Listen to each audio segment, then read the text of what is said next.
आपको बीज मिल गया, बीज की तैयारी सबसे पहला स्टेप होता है। फिर जिस खेत में बोना है उस खेत की तैयारी, ये शुरुआत के 2 स्टेप बहुत महत्वपूर्ण होते हैं। गन्ने की जो वैरायटीज हैं वो भी किस स्थिति में, किस दशा में आप बुआई कर रहे हैं उसके अनुसार चयन करना चाहिए। जैसे हर जगह एक तरह की मिट्टी नहीं होगी, कहीं सैंडी सॉइल होगी, कहीं सैंडी लोम बलुई दोमट होगी, कहीं ऊसर मिट्टी भी होगी, कहीं पानी भी लगता होगा, तो उसके अनुसार किस्में अलग अलग है, उसी अनुसार ही बुआई करनी चाहिए। वैसे सामान्यतः हर किस्में सामान्य दशा के लिए ही स्वीकृत होती हैं, चाहे अर्ली हो चाहे मिड लेट हो, लेकिन उसमें से भी कुछ प्रजातियां ऐसी होती हैं जो सामान्य दशा के साथ साथ हल्की मिट्टी के लिए या साल्टी मिट्टी है, ऊसर मिट्टी है या जलभराव की दशा में बेहतर करती हैं। हम आगे बढ़ते हैं कि जब बीज अच्छी किस्म आपको मिल जाए, फिर वो बीज की तैयारी कैसे करें, खेत की तैयारी कैसे करें, किस विधि से बोएं जिससे कि अधिक से अधिक जमाव हो, और अधिक जमाव होगा तो आगे के सारे जो कल्ले हैं, जिन गन्ने हैं, उपज है, उत्पादकता है, ये सब जमाव पे ही निर्भर करती है। और जितना अच्छा जमाव होगा निश्चित रूप से उस बावत फसल में मुझे गन्ने उतना ज्यादा होंगे, उतना ही ज्यादा स्टेबल फ्रूट होंगे, जिससे आगे जो 1 पीढ़ी 2 पीढ़ी उससे बहुत कम घटोत्तरी के साथ आपको उत्पादन और लाभ मिलेगा। तो खेत की तैयारी सबसे महत्वपूर्ण है गन्ने की खेती के लिए कि 3 साल में आपको, जिसमें गन्ने की खेती आपकी गहरी जुताई आवश्यक है। गहरी जुताई करना 3 साल में एक बार जरूरी है। गहरी जुताई करने से फायदे तो बहुत हैं, लेकिन मुख्य जैसे फायदे हैं कि आप गहरी जुताई करेंगे, आप ट्रेंच से बोएंगे, गहरी पूर्ण विधि से बोएंगे या रिंग बिट से बोएंगे, तो आपको जो नाली है, जो ट्रेंच है, वो ठीक से खुलेगी, अन्यथा वो गहराई में कोई ट्रेंच नहीं बन पाएगी। दूसरा, जो आप बहुत लंबे समय से खेती कर रहे हैं, अन्य फसलों की, गेहूं, धान, जो आपको खेत तैयारी का जो ढंग है, जो पैटर्न है, वो अधिक से अधिक आपकी जो मिट्टी ऊपर से 10 सेंटीमीटर 15 सेंटीमीटर तक की आपकी तैयारी होती है, और 10 से 15 सेंटीमीटर में गन्ने की बुआई, उनके टुकड़ों की बुआई उस गहराई पे नहीं हो सकती, इसलिए गहरी जुताई भी जरूरी है। साथ ही कुछ पोषक तत्व जो जैसे फास्फोरस, पोटास की खाद है, जो भी खाद देते हैं इसका फिक्सेशन ज्यादा होता है, तो 15 सेंटीमीटर के नीचे ये जो पोषक तत्व फिक्स या अनुपलब्ध खाद में पड़े रहते हैं, तो गहरी जुताई से वो पोषक तत्व ऊपर आ जाते हैं। कुछ जो कम पोषक तत्व को मिट्टी है वो नीचे जाती है, कुछ कीड़े उनके अंडे लारे ऊपर आ जाते हैं, कुछ घास पात पतवार के जो ऐसे पौधे होते हैं जिनकी जड़ें हैं, गांठें हैं, नट्स हैं, वो ऐसे गहराई में पड़े रहते हैं कि फसल बोने के बाद वो गन्ना जमने से पहले वो आ जाते हैं, तो उस पर भी नियंत्रण होगा। सबसे ज्यादा है कि गन्ने की खेती के साथ 2 चीजें अपने पूरे उत्तरी भारत में भी सारी किस्मों के साथ जरूरी है कि एक गहराई और दूसरा ये लाइन से लाइन की दूरी, वाइड स्पेसिंग और डीप प्लांटिंग, ये 2 चीजें बेसिकली बहुत जरूरी है। इसी 2 चीजों के गिर्द गिर्द सारी चीजें करनी चाहिए, बताया जाएगा उस तरह से करना होगा। गन्ने की गहराई 20 सेंटीमीटर से 25 सेंटीमीटर होनी चाहिए। आप किसी विधि से बो रहे हैं, ये गहराई मेंटेन होना चाहिए, जो कि 10-12 सेंटीमीटर से नीचे गन्ने के टुकड़े खेत में आप लोग जो बोते हो तो नहीं पड़ता है।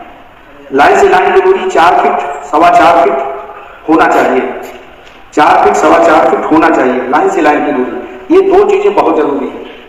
तो जब आप खेत तैयार करने जा रहे हैं, निश्चित रूप से कुछ खेत में गेहूं होगा, वो काट के बुआई करोगे आप लोग, कुछ पड़ती रहे होंगे, तो उनकी तैयारी बिल्कुल ही बुआई का, जैसा कि 15 फरवरी से मार्च तक ये गन्ने बुआई का बसंत काल का बहुत ही उपयुक्त समय होता है। इस समय 16 से 32 डिग्री का टेम्परेचर रात और दिन का होता है, और ये इसी समय आता है, इसलिए गन्ने की बुआई एक उचित समय पे करना बहुत जरूरी है। जो गेहूं के खेत होंगे उसमें ज्यादातर लेट होने की संभावना रहती है, उसके लिए बहुत जरूरी है कि एक आम के टुकड़े से आप प्लांटलेट्स, पॉलीबाग, एसटीपी लगा लें। जैसे ही गेहूं कटे वो तुरंत आप जो है उनकी प्लांटिंग कर दें, क्योंकि एक आम की प्लांटिंग सीधे निश्चित रूप से मार्च के बाद टेम्परेचर 30, 32, 35 तक पहुंच जाएगा, तो डायरेक्ट एक आंख की बुआई करके उतना अच्छा जमाव वो चीजें में दिक्कत होती है। तो जो प्लांटर्स आपके तैयार रहेंगे वो आप लगा करके और उसको संभाल सकते हैं, समय बचेगा। क्योंकि मार्च के बाद अधिक से अधिक 15 अप्रैल तक तो बोने से फायदा है, अदरवाइज 15 अप्रैल के बाद किसी भी किस्म की बुआई लाभदायक नहीं रहेगा।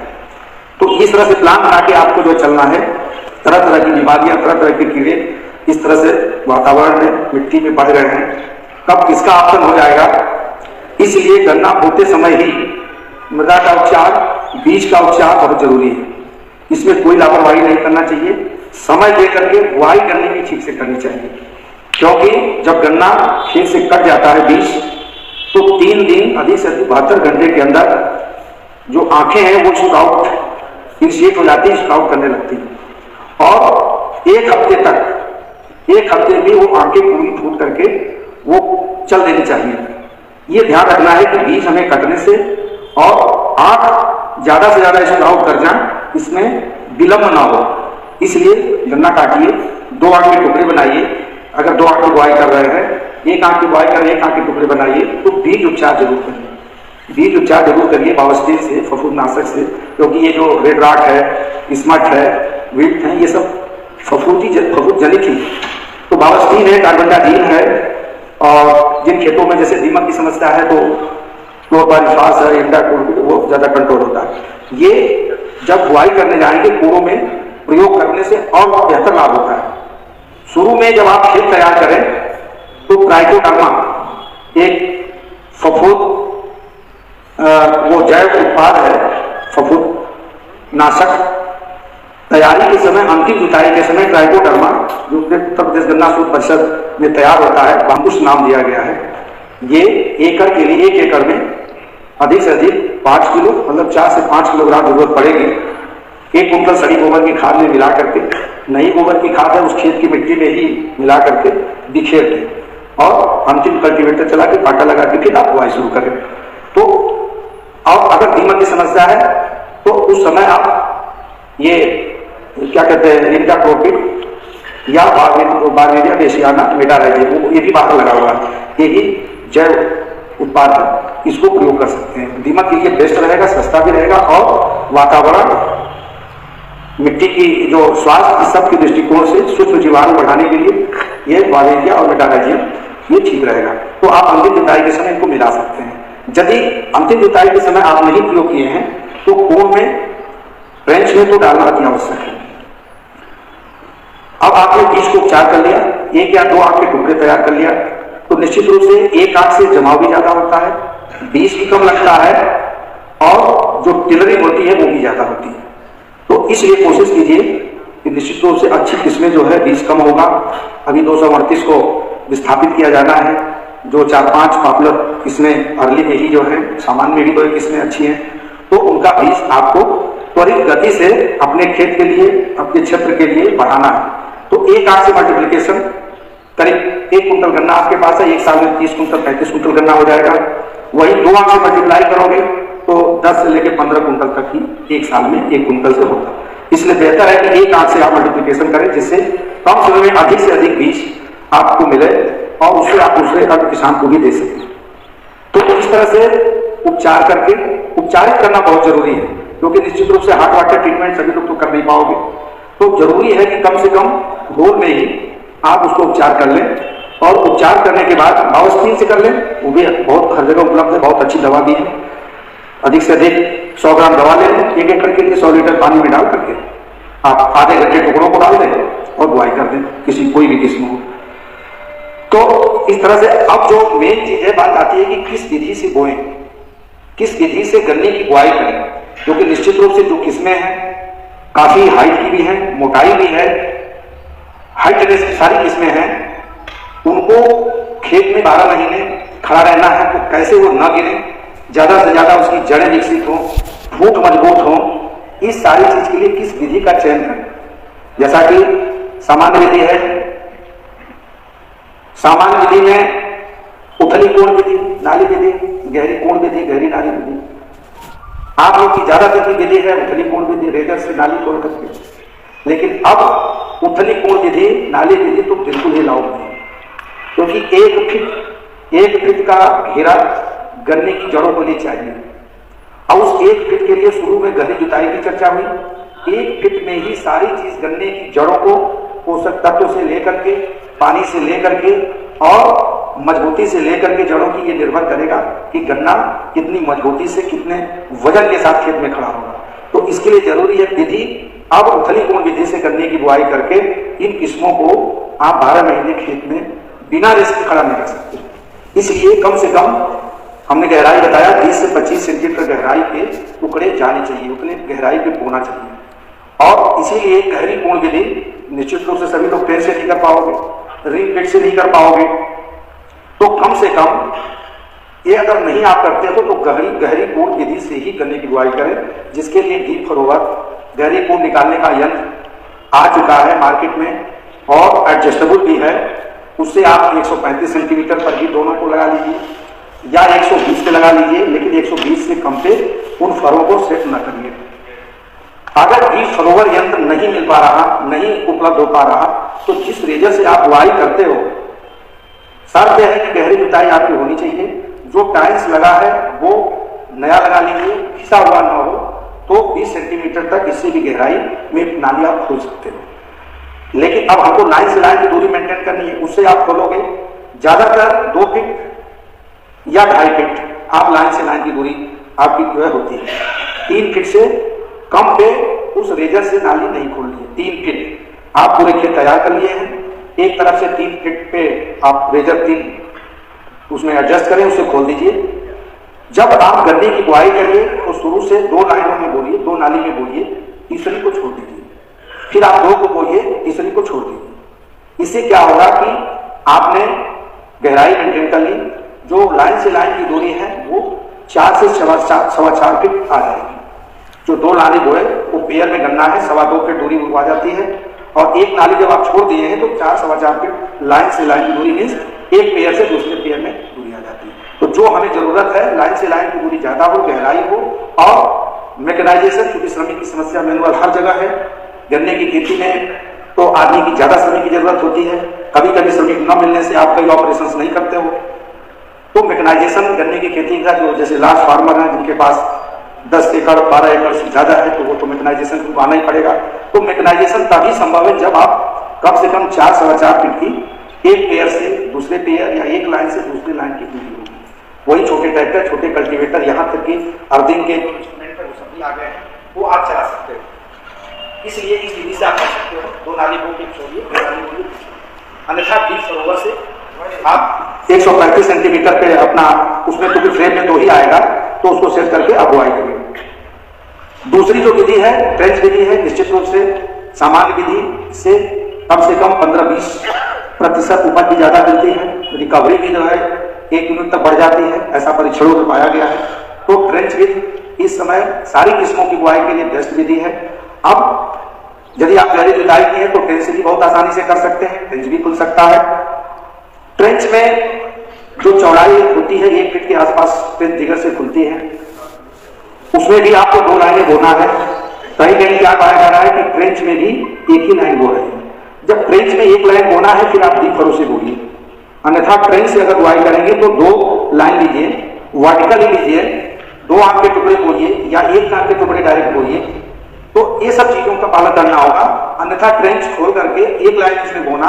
और ट्रेंच में एक दिक्कत डीप फरो से जो बोने की तुलना में दिक्कत है कि एक ट्रेंच में भी 2 लाइन बोएंगे, लेकिन वो ट्रेंच में इतने कल्ले और सूस आ जाते हैं कि फिर वो लगता है कि एक ही लाइन है। फिर उसकी जब बधाई की बात आती है तो दूसरी ट्रेंच के गन्ने को लेकर के बधाई, कैंची बधाई है वो करते हैं, वो गन्ना उसमें ज्यादा झुकाना पड़ता है। तो इसलिए बेहतर है कि आप ट्रेंच में 2 लाइन बोएं और उसमें जो 1 फीट डिस्टेंस, जो बीच में 1 फीट की दूरी रहे। ऐसा ना कि 2 लाइन बोए और वो बिल्कुल दूरी गन्ना दोनों लाइन सर गया, तो बिल्कुल ट्रेंच में किनारे उसमें जो है आप किसी कल्टीवेटर ऐसा बना लीजिए या कसी से अगर संभव हो तो किनारे की तरफ ही बोएं। 1 आंख के बोएं, 2 आंख के, 1 आंख के टुकड़े अगर बोते हैं तो उसमें 1 फीट पे बोना है, 1 फीट की डिस्टेंस पे बोना है। 2 आंख के बोते हैं तो आंख से आंख मिला के बोना है, गांठ से गांठ। और 1 आंख के टुकड़े अगर आप उसको कट कर देते हैं या उसको खड़ा बोलेंगे, उसमें कोई अंतर कोशिश कीजिए कि वो नीचे की तरफ न, क्योंकि जमेगी तो भी लेकिन थोड़ी टाइम लगेगी निकलने में। बोने के बाद बहुत हल्की मिट्टी डालना चाहिए, 5 सेंटीमीटर 6 सेंटीमीटर बस इतने डालना चाहिए कि चूंकि आपको इस समय बसंत काल में बुआई करेंगे तो बहुत टेम्परेचर होता है, अगर हल्का पानी दौड़ाना अति आवश्यक है उसमें पेंच में, तो वो पानी जब हम दें तो वो सेट जो इधर से उधर न हो, इतनी कम मिट्टी देनी चाहिए।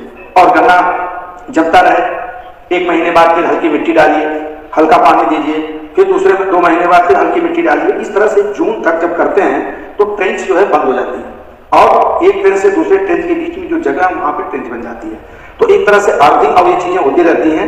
खरपतवार भी ट्रेंच में, जैसा कि सुनने में आता है कि उसमें बार बार पानी देना होता है, बहुत खरपतवार आ जाते हैं। अगर आप समय समय से मिट्टी डालते जाएंगे, पानी देते जाएंगे तो वो खरपतवार भी दबते चले जाएंगे। दूसरी चीज, ज्यादा मिट्टी, चाहे आप नाली विधि से बोल रहे हैं या किसी विधि से, जितना ज्यादा मिट्टी शुरू में आप डाल देंगे तो जमाव के बाद जो कल्ले बनते हैं वो प्रभावित होते हैं।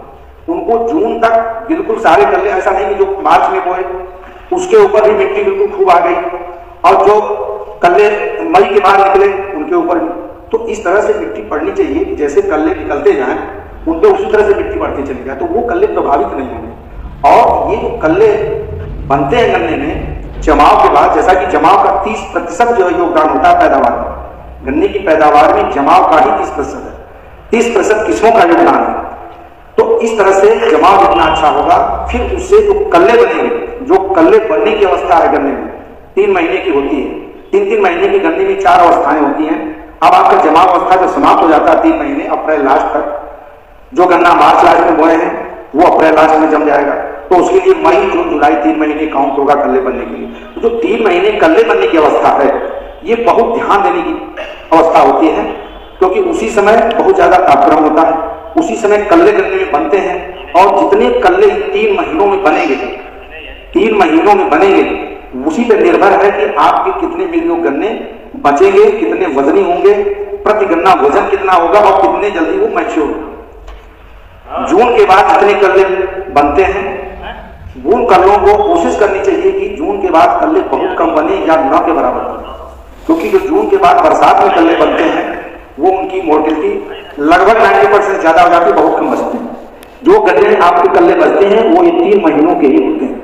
उन्हीं कल्लों पे आप ध्यान दीजिए कि हमको इन्हीं कल्लों को, इन्हीं सूक्ष्म को जो है हमें बचाना है, जो बरसात में एक साथ बढ़ेंगे। और जब एक साथ बढ़ेंगे तो निश्चित रूप से वजन कम नहीं होगा, रिकवरी कम नहीं होगी।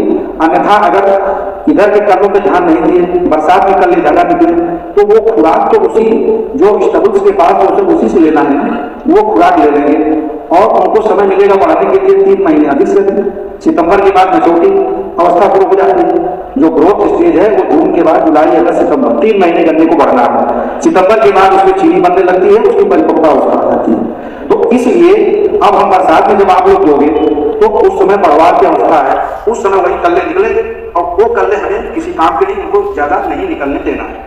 तो इसलिए 3 महीने जो कल्ले बनने की अवस्था है, फॉर्मेटिव स्टेज गन्ने की है, उस स्टेज पे समय पे पानी, समय पे बुराई, यूरिया के टाप जैसी स्प्रेइंग, ये सब चीजों का ध्यान देना है। तो इस तरह से जरूरी है। ट्रेंच विधि से गन्ना बोइए, हमने बताया 1 आंके बोइए, 2 कालिए, दूरी मेंटेन रखिए। जो तीसरा स्टेज जिसपे बहुत जरूरी है और लागत भी बहुत आती है, क्योंकि प्रति इकाई उत्पादन तो बढ़ाना ही है, लेकिन जब लागत में भी आप छोटी छोटी चीजों की कटौती करोगे तो शुद्ध लाभ या डबल आय कहिए, गन्ने से तो तिगुनी आय मिल सकती है, वो बढ़ेगी। तो पोषक तत्व प्रबंधन मतलब खाद, पानी, उर्वरक कितना दे गन्ने में। गन्ने की खेती में तीनों चीज का प्रयोग करना है, जैविक खाद का भी, कार्बनिक खाद का भी, रासायनिक खाद का भी और तीसरा जैव उर्वरक का भी। जैव उर्वरक बायो फर्टिलाइजर का भी प्रयोग करना जरूरी है। तो आप प्रति एकड़ जब स्प्रिंग काल की बुआई करेंगे उसके लिए कितना पोषक तत्व देना है। वैसे बसंत काल के लिए 180 केजी नाइट्रोजन, 80 किलोग्राम फास्फोरस और 60 किलोग्राम पोटास तत्व की जरूरत पड़ती है। शरद काल में 20 किलोग्राम नाइट्रोजन बढ़ जाता है, 200 किलोग्राम नाइट्रोजन ये प्रति हेक्टेयर जरूरत पड़ती है। इसी के लिए हम उर्वरक प्रयोग करते हैं। जैविक खाद, कार्बनिक खाद का प्रयोग अवश्य करें। इसके बाद आप रासायनिक खाद का रोज नोट कर लीजिए। जैसे बुआई के समय कूड़ों में, ट्रेंच में आपको 35 किलोग्राम यूरिया प्रति एकड़ बुआई के समय, जो 1/3 डोज नाइट्रोजन का होता देना है, 35 किलोग्राम यूरिया प्रति एकड़। और पोटास तत्व के लिए म्यूरेट ऑफ पोटास ये 40 किलोग्राम प्रति एकड़। अगर इसकी जगह बायो पोटास जो मार्केट में मिल रहा है बायो पोटास, वो आपको 1 हेक्टेयर के लिए तो 4 कुंटल है और 1 एकड़ के लिए उसका 2.5 गुना कम कर लीजिए, उस अनुसार जो है आप उसका भी प्रयोग कर सकते हैं। लेकिन बायो पोटास में जो 4 कुंटल मात्रा 1 हेक्टेयर का डोज है उसको 2 बार में प्रयोग करिए तो फायदा है। ये हम लोग अपने परीक्षणों से भी इसका रिजल्ट आ चुका है। 200 किलोग्राम पोड़ में दीजिए और 200 किलोग्राम जब मिट्टी चढ़ा रहे जून में दीजिए, तब तो 400 किलोग्राम जो आपका बायो पोटास है वो जो 1 कुंटल में 100 किलोग्राम म्यूरेट आप पोटास देंगे उसके बराबर पोटेशियम की आपूर्ति हो जाएगी। तो इस तरह से उसका प्रयोग कर सकते हैं। पोटेशियम फास्फोरस के लिए आप 3 खादें हैं, सिंगल सुपर फास्फेट, NPK और DAP। 3 खाद प्रयोग आप लोग करते हो तो मार्केट से आप सिंगल सुपर फास्फेट इसको प्रीफर ज्यादा करिए। कोशिश कीजिए कि सिंगल सुपर फास्फेट से फास्फोरस तत्व को दें। ये 200 किलोग्राम सिंगल सुपर फास्फेट प्रति एकड़ देना है, 200 किलोग्राम सिंगल सुपर फास्फेट। अगर ये खाद नहीं मिली तो आपको NPK 100 किलोग्राम प्रति एकड़ देना है। अगर दोनों खाद नहीं मिली तो DAP डालना ही है। वैसे DAP को इन 2 खादों से डिवाइड करिए, DAP का कम प्रयोग करिए। दोनों खाद नहीं मिली तो आप 75 किलोग्राम DAP प्रति एकड़ प्रयोग कर सकते हैं। जिंक सल्फेट 8 किलोग्राम प्रति एकड़ अवश्य देना है। ये सिंगल सुपर फास्फेट अगर आपने प्रयोग नहीं किया है, NPK या DAP प्रयोग किया है, तो आपको 16 किलोग्राम सल्फर प्रति एकड़ अवश्य देना है। अन्यथा SSP प्रयोग किया है तो सल्फर देने की जरूरत नहीं है। कीटनाशी भी आपको बेसल देना है, कूड़ों में देना है। इसमें फर्टिलाइजर एजेंट है, जो मिल जाए 8 किलोग्राम प्रति एकड़ आपको प्रयोग करना है। अब इन चीजों को प्रयोग करना है। एक चीज ध्यान देना है कि सबसे पहले आप जैविक खाद, रासायनिक खाद, जैव उर्वरक का प्रयोग करेंगे नाली में, ट्रेंच में, कोड़ों में। इसके बाद गन्ने की टुकड़ों को डालेंगे। जो जैव उर्वरक या जो भी जैव उत्पाद होगा, यह हमेशा ध्यान रखिए कि किसी भी रासायनिक उर्वरक के साथ मिला के नहीं डालना है। तो दूसरे स्टेप में आप गन्ना डालिए, पहले सारे उर्वरक और खादें डाल लीजिए। तीसरे स्टेप में कीटनाशी का प्रयोग तब करिए जब आप उस पर मिट्टी डालने जाएंगे, चाहे आपने डीप फरो से बोया है या रेजर से बोया है या ट्रेंच में बोया है, उसमें मिट्टी डाली तो उस समय कीटनाशी का प्रयोग अच्छा होगा।